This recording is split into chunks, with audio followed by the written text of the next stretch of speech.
अभी भी बहुत ज्यादा पीछे है, जिसको हमें मेन फ्रंट पर लेकर के आना है। कौन सा वर्ग ऐसे है जो समाज में छूट रहा है, उसके लिए सरकार बिल्कुल ध्यान नहीं दे रही है, उनके लिए पॉलिसीज बनानी है। That's why it is important. याचिकाकर्ता का पक्ष क्या था और डेटा विश्वसनीय होना चाहिए, इस पर बात करते हैं। याचिकाकर्ता की ओर से पेश वरिष्ठ अधिवक्ता थे मुक्ता गुप्ता। ठीक है, इन्होंने अदालत में बताया कि वे जाति जनगणना के खिलाफ नहीं है। ऐसा नहीं है, सुप्रीम कोर्ट भी ये कह रहा है कि हम जाति जनगणना के खिलाफ नहीं है, हम बस इतना चाहते हैं कि भैया ये जो प्रक्रिया है उसका कुछ वैज्ञानिक साइंटिफिक आप चीजें निकालो, उसका प्रमाण आधारित जो पारदर्शिता है उसको थोड़ा क्लेरिफाई करो। हम बस इतना चाहते हैं कि ये क्लेरिफिकेशन, यानी कि अब आपका सर्टिफिकेट भी आपकी जाति नहीं बता रहा है। सिंपली बात यह है, जब तक उस पे सही तरीके से गवर्नमेंट उसके बैक एंड पर ना देख ले। अगर गवर्नमेंट इतना ही देखती, मतलब मैं बहुत एक कॉमन सी बात बताती हूं आपको, अगर गवर्नमेंट इतना ही चेक कर रही होती तो यूपीएससी में बहुत सारे लोग ऐसे हैं जो ओबीसी नॉन क्रीमी लेयर का सर्टिफिकेट लगा करके अच्छी खासी रैंक पा करके बैठे हैं और यूपीएससी कुछ नहीं कर रहा है। जब यूपीएससी सवाल पूछा जाता है तो यूपीएससी पता है क्या आंसर देता है? यूपीएससी कहता है कि देखो जी, मुझे तो जो सर्टिफिकेट मिल जाती है जहां से बनकर के आई है, तो हम तो उसमें कुछ 3-4 चीजें चेक करते हैं कि सर्टिफिकेट में डेट, टाइम और उसके माता पिता का नाम उसके आधार से मैच कर रहा है नहीं कर रहा है, सर्टिफिकेट जिस इंस्टीट्यूट से जारी करवाई गई है वो इंस्टीट्यूट ऑथेंटिक है या नहीं है, बस।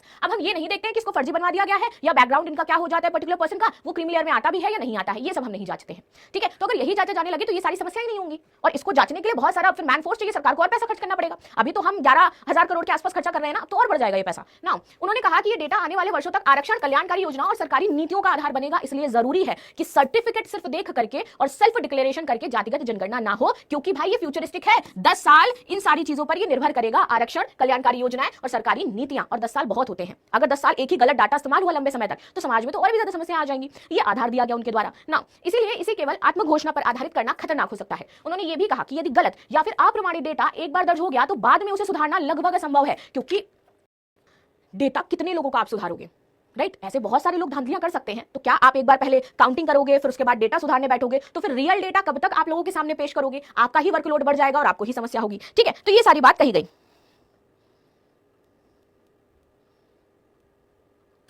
हिंदू से बौद्ध ना कि बौद्ध से हिंदू, ओके जो भी है, बट यही वाला केस था, मुझे लग रहा है कि कन्वर्जन हुआ था शायद हिंदू से बौद्ध में, जैसे इन्होंने क्लियर किया कि हिंदू से बौद्ध में कन्वर्ट हुए थे वो। ठीक है, चलिए। यूपीएससी फॉर्म का भी कुछ भी नहीं पता है कब तक आएगा, बट देखिए कब तक आने की संभावना है, मे भी आ भी सकता है।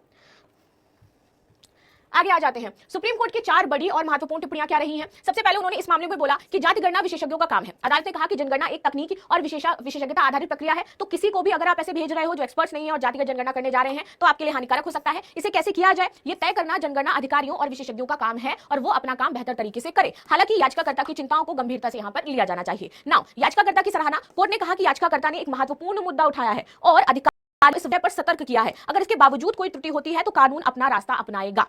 कि मान लो अगर तुम लोग सफल नहीं रहते हो सही जनगणना करवाने में, देन ये सारी चीजें क्या है भाई, सुप्रीम कोर्ट हैंडल करेगा, कानून चीजें देखेगा कि इसको कैसे करना है। तो नाउ ये सारा कहां चला जाएगा? सुप्रीम कोर्ट के पास चला जाएगा। ये सीधे डिक्लेयर कर दिया सुप्रीम कोर्ट ने कि तुमसे अगर ढंग से नहीं होगा तो फिर हम सारी चीजें क्या है अपने ऊपर लेंगे। चलो आगे आ जाते हैं, आगे और समझ लेते हैं ये मामला, क्योंकि धीरे धीरे ये जो जनगणना है ना ये पेचीदा होती जा रही है। एक तो इतने समय बाद हो रही है, इतने वाद विवाद बाद हो रही है, अब उसमें भी जब एंड टाइम आ चुका है तो समस्याएं थोड़ी बढ़ती हुई नजर आ रही हैं। ठीक है, चलिए। ओबीसी में क्रीमी लेयर भी होता है, वो अनरिजर्व कैटेगरी में ही आता है। अब सवाल उठता है कि सवर्ण गरीब ईडब्ल्यूएस की बहाली नॉर्मल गरीब ओबीसी से कम नंबर पे क्यों हो रही है, ये डबल स्टैंडर्ड क्यों? फिर आरुषि ने लिखा है मैम इससे भेदभाव बढ़ेगा। मैम कुलविंदर लिखा है इस जनगणना से लोग सही जानकारी नहीं देंगे जी, सबको अपना लाचार ही बताएंगे। आज सवर्ण ईडब्ल्यूएस की बहाली भूमिहीन गरीब ओबीसी में कम मार्क्स में क्यों हो रही है? गांव में प्राइमरी टीचर इसी पर ही काम करते हैं, दिन रात पढ़ाई लिखाई नहीं करवाते हैं, वो लोग एक्सपर्ट हैं। सही है भाई, सही है। चलिए आगे आते हैं यहाँ पर जनगणना अधिनियम के तहत अधिकार। तो सुप्रीम कोर्ट ने स्पष्ट किया कि जनगणना अधिनियम 1948 और 1990 के नियमों के तहत होती है। इसके तहत प्रक्रिया तय करने का अधिकार पूरी तरीके से संबंधित अधिकारियों के पास है, ना कि मेरे पास है। तो सुप्रीम कोर्ट ने बोला कि भाई ये अधिकार मेरे पास तो नहीं है कि मैं नियम बना दूं उसको लेकर के, या फिर ये बता दूं अधिकारियों को सलाह दे दूं कि तुम्हें जनगणना करनी कैसे है। मेरे पास सिर्फ ये अधिकार हो जाता है कि मैं उन्हें सतर्क करूं कि कौन सी चीजें आपकी जनगणना को खराब कर सकती हैं या आपकी जनगणना में त्रुटिपूर्ण कार्य कर सकती हैं, वो मैंने कर दिया है। इसके तहत प्रक्रिया तय करने का अधिकार पूरी तरीके से उसी संबंधित अधिकारी के पास है। केंद्र को विचार करने का निर्देश जो हमारे हाथ में था वो हमने उसको दे दिया है। ठीक है, तो कोर्ट ने केंद्र सरकार और संबंधित विभागों को निर्देश दिया कि वे जाति डेटा संग्रह के तरीके पर पुनर्विचार करें और सत्यापन की व्यवस्था पर यह विचार करें। तो ये जरूरी है कि इस पर उन्हें काम करना चाहिए। जैसे प्रवीण कह रहे हैं कि जाति शब्द ही क्यों? देखिए समाज का ताना बाना ही ऐसे है और ये शुरुआत से है, और मुझे लगता है कि ये इतनी जल्दी नहीं खत्म होने वाला है। अगले 20-30 सालों में भी ये नहीं खत्म होगा और आप देखिएगा ये आधार हो जाता है हर एक चीज का। अभी सुप्रीम कोर्ट ने निर्णय दिया था कि जातिगत जो सर्टिफिकेशन है वो मत बनवाइए, क्योंकि आजादी के 75 साल बाद भी हमें सर्टिफिकेट की जरूरत पड़ रही है। तो ये बताता है कि अभी तक हमारा देश इन सारी चीजों से बाहर नहीं निकल आया है। लेकिन फिर मामला आ गया कि अगर उसमें जाति लिखी नहीं जाएगी तो फिर वो क्यों जातिगत सर्टिफिकेट हुआ, और फिर उसके बाद लोग उसके नाम पर अलग तरीके से रिजर्वेशन लेने लगेंगे। तो अगर आपको जाति हटाना है तो बहुत सारी चीजों को फिर रिमूव करना पड़ेगा, और बहुत सारी चीजें रिमूव करने का मतलब ये है कि फिर आरक्षण भी हट जाएगा, और आरक्षण इस देश से हटना बहुत बड़ी चीज है जो कि इतनी जल्दी नहीं होने वाला है। फिर ये जो गवर्नमेंट स्कीम्स लाती है जाति के नाम पर, गवर्नमेंट पॉलिटिक्स करती है जाति के नाम पर, वो कैसे कर पाएगी? ये भी तो एक आधार है, इस पर भी तो हमें विचार करना चाहिए। तो ये सब वाइस वर्सा चीजें चलती रहती हैं और को डिपेंडेंट है एक दूसरे पर। तो इतना आसान नहीं है कि भाई जाति शब्द ही यूज करना बंद कर दिया जाए इस देश में। जिस देश में अब अगर ये चीज होना बंद हो जाएगी ना, तो समझ लेना कि भैया हम लोग बहुत ही अच्छी तरीके से वेल डेवलप्ड हो चुके हैं। अगर देश में ये वाली सारी चीजें हो जाए तो, कि हम भाई अब चल रहे हैं मैच्योरिटी की तरफ, अब हम चल रहे हैं विकास की तरफ, वो तभी संभव है। वीपीएस इंस्टीट्यूट ने लिखा है कि अब भारत देश एक भ्रष्ट देश बन चुका है और बस ऐसे ही ये हमेशा रहेगा, इसमें कुछ नहीं बदलने वाला है।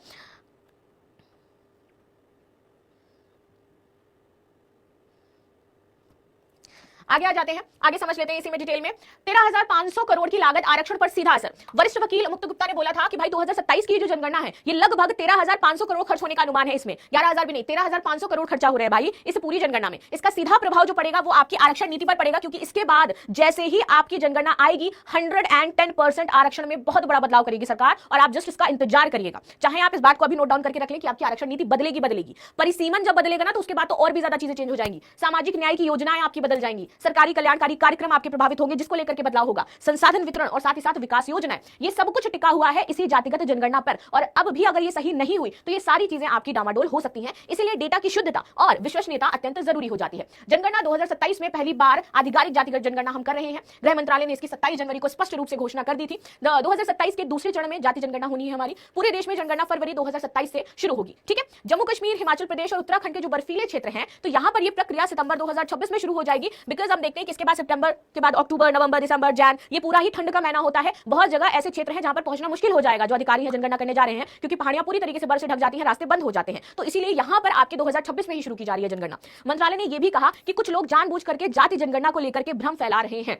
इतना भी भ्रम नहीं फैलाना है, बहुत सारी चीजें क्लियर कट हैं। बट हाँ, कुछ इंपॉर्टेंट क्वेश्चंस थे जो यहाँ पर पूछे गए हैं, और मुझे लगता है कि दैट इज इंपॉर्टेंट कि आपका सिर्फ ये दिखा देना कि ये हमारा प्रमाण पत्र है, ये नहीं बताता है कि आप वास्तविक तौर पर उसी जाति से आते हो, क्योंकि बहुत सारे लोग गलत सर्टिफिकेट बना लेते हैं, बहुत सारे लोग गलत तरीके से उसका यूज भी करते हैं। और ये जो क्वेश्चन था ये सही था। ठीक है, बाकी आप लोग बताएं आपकी क्या राय हो जाती है कि ये जो चीजें हैं इस पर क्या हो सकता है। अच्छा हाँ, एक चीज बता दूं कि भैया बिहार का जो नोटिफिकेशन है ना वो आ चुका है। यूपीएससी नोटिफिकेशन से याद आया कि यूपीएससी का तो नहीं आ रहा है, लेकिन बिहार का नोटिफिकेशन आया है और लगभग 1200 प्लस वैकेंसीज आपकी आई हैं इस बार बिहार में। तो आप लोग जो भी बिहार से अगर मुझे कोई देख रहा है ना भाई, तो बहुत अच्छे से लग जाओ। जुलाई में एग्जाम होगा, जुलाई में आपका बिहार का प्री होने वाला है, तो बहुत बेहतरीन तरीके से लग जाइए, बिकॉज वैकेंसीज इस बार लिटरली बहुत ज्यादा अच्छी आई हैं। तो अगर आप ढंग से मेहनत कर लोगे तो इस बार आपका सिलेक्शन हो सकता है बिहार में। इवन मेंस की डेट भी आ गई है उसी में, जो लास्ट ईयर जिन्होंने प्री दिया था उनका मेंस का कब होगा वो भी बता दिया गया है। चलो, भारत में जाति जनगणना का ऐतिहासिक क्रम थोड़ा सा समझते हैं। 1872 जब ये ब्रिटिश समय की बात है, तब भारत में पहली बार जनगणना का प्रयास हुआ, लेकिन ये प्रयास सफल नहीं हो पाया। ये अखिल भारतीय स्तर पर संगठित नहीं थी, बल्कि प्रारंभिक एक तरीके से एक्सपेरिमेंट के रूप में की गई थी, और इसमें जाति के आंकड़े सीमित रूप से एकत्र हुए थे। तो अगर सबसे पहले प्रयास की बात करें तो भैया कब हुआ था? 1872 में ब्रिटिश भारत में। चलो अब आ जाते हैं 1881 इज द फाइनल टाइम जब लॉर्ड रिपन थे हमारे देश में, तो पहली नियमित और संगठित जनगणना हुई। तो अगर हम कहें कि पहली नियमित या संगठित जनगणना कब हुई?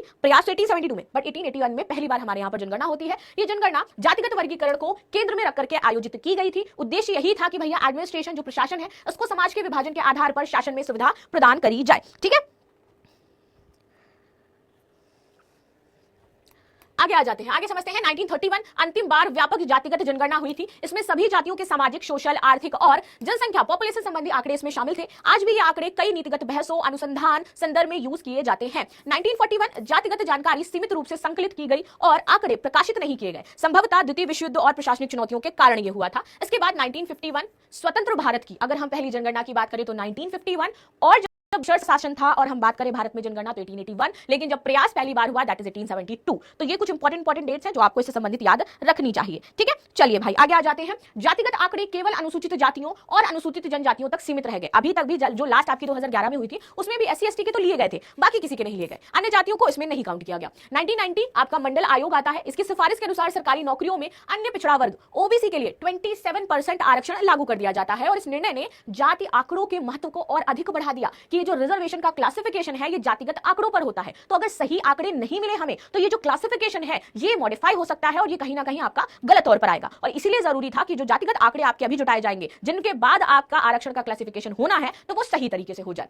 2011 सामाजिक, आर्थिक और जाति जनगणना हमारी होती है ऐतिहासिक पहल हुई। इसके तहत आर्थिक स्थिति के साथ साथ जातिगत आंकड़े भी देश भर से एकत्र किए गए। हालांकि जातिगत डेटा अब सार्वजनिक पब्लिक नहीं किया गया था। यहाँ पर 22 जनवरी को जारी हुई थी यहाँ पर प्रश्नावली। तो यहाँ पर आपसे 33 क्वेश्चन पूछे जाने थे जो सरकार ने बताए थे, और 22 जनवरी को उन्होंने प्रश्नावली जारी करी थी कि भैया आपके मकान से जुड़े हुए सवाल पूछे जाएंगे। उसमें भी ये पूछा जाएगा आपके मकान में टाइल्स लगा या नहीं लगा है, आपके मकान की जो फर्श है वो कैसी है, इवन आपकी जो छत की फर्श है वो कैसी हो जाती है, टाइल्स वाइज पत्थर वत्थर संगमरमर जो भी लगा है बताना पड़ेगा कि क्या लगा है भाई तुम्हारे यहाँ। परिवार से जुड़े सवाल पूछे जाएंगे, कितने लोग हैं, कितने दंपति हो जाते हैं, कितने बच्चे हो जाते हैं, क्या करते हैं, एवरीथिंग। वाहन से जुड़े 2 पहिया है, 1 पहिया है, क्या वाहन आपके पास हो जाता है वो बताना होगा। और परिवार के मुखिया द्वारा दी जाने वाली जो जानकारी होती है वो यहाँ पर बतानी होगी। ये सारी चीजें रखनी होगी यहाँ पर।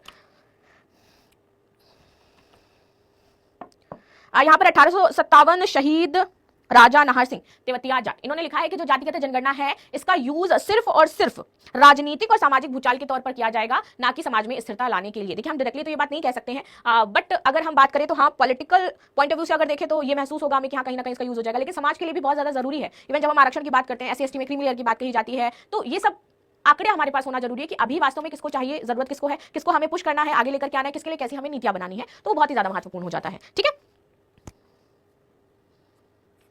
क्यूट प्रीति ने लिखा है कि मैम सही तभी होगा जब सही से काम किया जाएगा। एग्जैक्टली। अब जैसे EU के साथ इंडिया ने डील साइन करी है, तो हमें क्या लगने लगा है, जब अभी बजट आया तो हमने ये देखा कि बजट में स्पेशली मैन्युफैक्चरिंग सेक्टर पर जोर दिया जा रहा है। Budget is not all about कि यहाँ पर आपको आज प्रेजेंट समय में कोई बहुत बड़ा रिलैक्सेशन दे दिया गया है, लेकिन बजट आपका पूरी तरीके से फ्यूचरिस्टिक, फ्यूचर ओरिएंटेड हो जाता है। EU का फायदा इंडिया को बहुत अच्छा मिल सकता है। जो हमारे साथ डील हुई है, जो कि अभी हमने फाइनली डील ट्रम्प के साथ भी कर ली है।